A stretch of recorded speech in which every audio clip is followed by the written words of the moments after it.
علی بھائی next question یہ ہے، تھوڑا سا سخت ہے، اس کے میں پہلے معذرت کر لیتا ہوں آپ سے. جیسا کہ آپ اکثر یہ کہتے رہتے ہیں کہ یہ کرامتیں اور یہ ساری چیزیں پہلے ہوا کرتی تھیں، آج کل میڈیا کا دور ہے، یوٹیوب ہے، تو ثابت کریں اگر کوئی کرامت کرتا ہے. یا تو آج کل میڈیا کا دور اور سائنس کے دور میں میڈیکلی بھی ہر چیز پروو ہو سکتی ہے.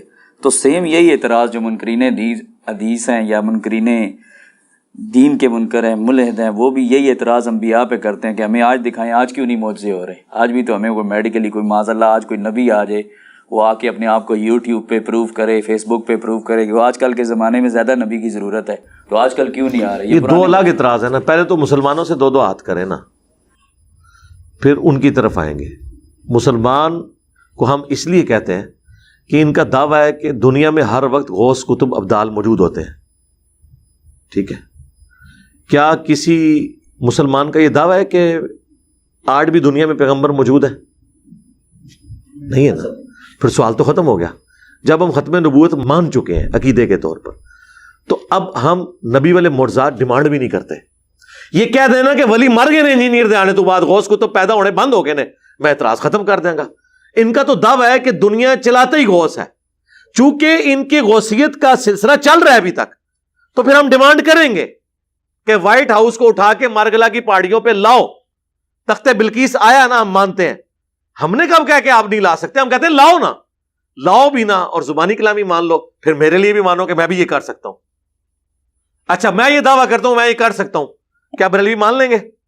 یہی کہیں گے نا کہ کر ہیں تو تھوڑے بابے کو نہ سی ڈیمانڈ کریے کرو. ہم ان پرنسپل تو ڈینائل کر ہی نہیں سے. آج تک میں نے قرآن کے کسی معجزے کا کرامت کا انکار کیا، صحابہ کرام کی کرامات کا انکار کیا. ہم ان کے بابوں کی جھوٹی باتوں کو نہیں مانتے. ہم کہتے ہیں جھوٹے کلیم کر رہے ہیں، یہ اپنے بابوں کے بارے میں وہ کرامات اور معجزات کلیم کر رہے ہیں جو نبی کو نہیں دیے گئے. یہی تو ہم نے لکھا ہے ادھر، نبی کے جیسا ہے ہی کوئی نہیں، بابے تے شاہی کوئی نہیں. اگر نبی کو ایک معجزہ نہیں دیا گیا، وہ آپ بابے کے بارے میں کیسے کلیم کر رہے ہیں؟ یعنی نبی کو دیکھ کر تو صحابہ کرام کے مخالفین کلمہ نہیں پڑھتے. بازید بستامی جس گلی سے گزر جائے لوگ دیکھ کے کلمہ پڑھ لیتے ہیں. تو ہم تو کہیں گے نا یہ بکواسیات ہے. اور اگر یہی بات ہے تو پھر ہمیں مانے ولی اللہ.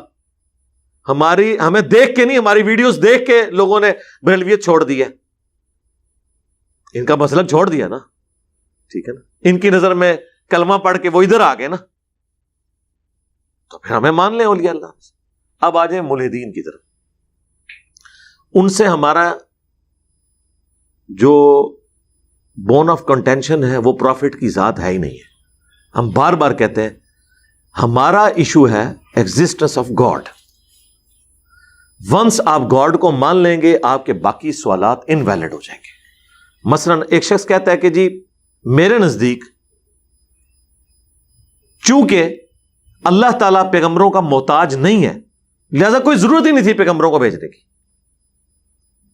تو لاجیکلی کیا اس سٹیٹمنٹ کے اندر کوئی خرابی موجود ہے؟ نہیں، سوائے ایک خرابی کے کہ ول آف گاڈ یہ تھی کہ پیغمبروں کے ذریعے میں نے اپنا تعارف کروانا ہے. اور یہ سورہ الشعراء کے سٹارٹ میں ہے. اگر ہم چاہتے تو آسمان سے ایسی نشانی نازل کر دیتے کہ سب کے سب لوگ ایمان پر آ جاتے. یہ اللہ بھی قرآن میں کہہ رہا ہے کہ جو نبی کے ساتھ بدتمیزیاں کر رہے ہیں اور نبی سے منہ مانگے معجزات مانگ رہے ہیں، ہم چاہتے تو آنے واحد میں قرآن میں درجنوں جگہ نہیں آیا کہ اگر ہم چاہیں تو سب کو ایک ہی جگہ پہ جمع کر دیں، سب کو ہدایت دے دیں. تو اس کا مطلب ہے اللہ نے اپنی ایک ول رکھی ہے، اس کی ایک طریقہ ہے. اسی طریقے سے ہدایت پہنچانے کے لیے اللہ کی ول یہ ہے کہ پیغمبر ذریعے. اب ہم کہیں کہ نہیں میرے خیال میں تو پیغمبر کی ضرورت نہیں تھی، اللہ تعالیٰ ایک غیبی آواز دیتا سب لوگ اس کی طرف جھک جاتے. جی پاسبل تو تھا، لیکن چونکہ اب اللہ نے یہ نہیں اڈاپٹ کیا، اب اللہ کے اوپر تو کوئی مرضی اپنی چلا نہیں سکتا کیونکہ وہ کریٹر ہے. کریٹر کے اوپر کریشن کی مرضی چل نہیں سکتی. کیا اس موبائل کی مرضی آپ کے اوپر چل سکتی ہے؟ آپ تو یوزر ہیں، چلے بنانے والے کے اوپر. بنانے والے نے جو اس کی لمٹس رکھی ہیں وہ اس سے باہر نہیں نکل سکتا. آپ کہتے ہیں نا اس موبائل میں یہ بھی فیچر آ گیا، وہ فیچر کون ڈال رہا ہے؟ اس کا بنانے والا. اس سے باہر تو وہ نہیں نکل سکتا نا. جس موبائل کے اندر فیچر نہیں ہے، مثلا اب یہ جو میرے موبائل میں جو استعمال کرتا ہوں اس کے اندر اب بلوٹوتھ موجود ہے لیکن اس کے اندر یوٹیوب نہیں چلتی، تو اب اس میں فیچر ہے ہی نہیں ہے، تو یہ ڈیمانڈ ہی غلط ہے. کیونکہ بنانے والے نے اس کو ویسے بنایا.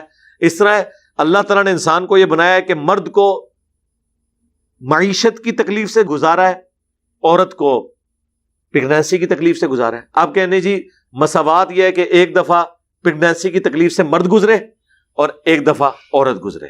جی مساوات تو یہی ہے آپ کی نظر میں, تو پھر کر کے دیکھ لو. کوئی کر سکتا ہے؟ نہیں, ول آف گاڈ سے آپ باہر نکل نہیں سکتے. لہذا خدا کو مانے تو پھر خدا کی ول ماننی پڑے گی. اب آپ ہزار سوال بھی کریں اس میں, آپ اگر کہیں گے نا آپ پیغمبروں کی زیادہ ضرورت تھی, ہم کہیں گے ول آف گاڈ. آپ کون ہوتے ہیں ڈیسائیڈ کرنے والے؟ میں اس کی لاجکس بھی ویسے دے سکتا ہوں لیکن ضرورت نہیں ہے. قرآن نے بین کیا اس سوال کو, لا یسأل عما یفعل وہم یسألون. اللہ کو کوئی پوچھ نہیں سکتا اس نے یہ کیوں کیا, وہ سب کو پوچھ سکتا ہے. تو اللہ تعالیٰ نے کہا کہ میں اکاؤنٹیبل ہی نہیں کسی کو. اگر کوئی شخص خدا کو مان لے اس کے بعد ول آف گاڈ کو ماننا پڑے گا. خدا کو ماننے یا نہ ماننے سے یہ چیز کوئی متعلقہ نہیں ہے کہ نبی علیہ السلام نے 11 شادیاں کیوں کی. اس کا اس سے کیا لینا دینا؟ رسول اللہ سے پہلے خدا نہیں تھا؟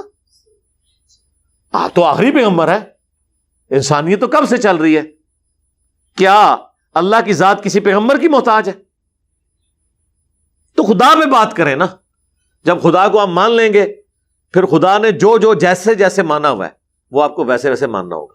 ورنہ تو 1000 سوال میں آپ کو لکھ دوں گا کہ 5 نمازیں کیوں ہیں, یہ تو 3 ہونی چاہیے تھی, یہ تو 2 ہونی چاہیے تھی, اس کی ٹائمنگ بھی یہ ہونی چاہیے تھی. روزانہ ہماری نیند خراب ہوتی ہے, فجر کا ٹائم رکھنا تھا 8-9 بجے, سکون سے بندہ اٹھ کے ناشتہ کرے, نہوے دھوے, فجر دی نماز پڑھے. ایک گرمی رات چھوٹی, اوپر سے پھر صبح 4 بجے اٹھنا تکلیف دہ چیز ہے. تو آپ ان ساری باتوں کے جواب میں کیا کہیں گے؟ ول آف گاڈ ہے, یہ اللہ نے آزمائش رکھی ہے, اس کے اگینسٹ جنت ملنے والی, یہ پلان ہے نا اللہ کا. تو اللہ کے پلان کو آپ کیسے چیلنج کریں گے؟ آپ تو مخلوق ہیں. آپ کہیں کہ اگر یہ پلان سب سے بیسٹ ہے تو میں اس میں بھی خامیاں نکال دوں گا. میں نے تو ایتھیسٹ کو کہا لے آؤ کیڑا پلان لے آنا جے تسی, میں وہ خامیاں کٹاں گا. تو اس کا تو اینڈ نہیں ہوگا. آپ کو اگر گاڈ کو ماننا ہے تو ول آف گاڈ کو آپ کو ماننا ہوگا, اور جب ول آف گاڈ ہوگی پھر جتنے سوال ہیں وہ انویلڈ ہے کہ نبوت کا سلسلہ کیوں ختم ہو گیا, اب اللہ تعالیٰ وہ معجزات کیوں نہیں دکھاتا. وہ تو نبی علیہ السلام کے مبارک زمانے میں بھی کئی معجزات نہیں دکھائے گئے. یہودی کہتے تھے کہ ہم سے تو یہ عہد لیا گیا تھا کہ جب تک آسمان سے آگ آ کر قربانی کو نہ کھا لے ہم پیغمبروں کو نہیں مانیں گے.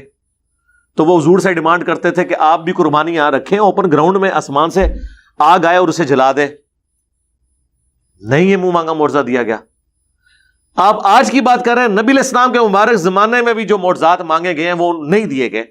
آج ہم آپ کو کہاں سے وہ پروڈیوس کرے؟ بھئی ول آف گاڈ ہے. اللہ نے کہا اس نبی کا معجزہ یہ قرآن ہے, بس دیٹس آل, میں نے فیصلہ کر لیا. تو اللہ کے فیصلے کو چیلنج نہیں کریں گے. ایتھیسٹ سے ہمارا پہلا اور آخری جو اختلاف ہے وہ خدا کے ہونے یا نہ ہونے پہ ہے. اگر وہ کہتے ہیں ہم خدا کو نہیں مانتے تو باقی سارے سوال تو ہم سے کرنا ہی نہیں چاہیے. سوال ہی ہے, قادیانی جب تک ختم نبوت نہیں مان لیتے باقی سوال کیوں کر رہے ہیں انہوں نے؟ اگر ایک بندہ کہ جی میں رفع الیدین سے نماز بھی پڑھوں گا, میں بابوں کو بھی نہیں پکاروں گا, لیکن میں ختم نبوت نہیں مانتا, تو ہم کہیں گے یہ پھر ساری چیزیں انویلڈ ہو جائیں گی. پہلی چیز یہ ہے. ایک بندہ کہتا ہے میں قرآن کو تو مانتا ہوں, قرآن میں اللہ کی ساری صفات مانتا ہوں, قہار کی صفت نہیں مانتا. میں یہ نہیں مان سکتا کہ اللہ تعالیٰ اپنے بندوں پہ قہر نازل فرماتا ہے. ہم کہیں گے تم کافر ہو.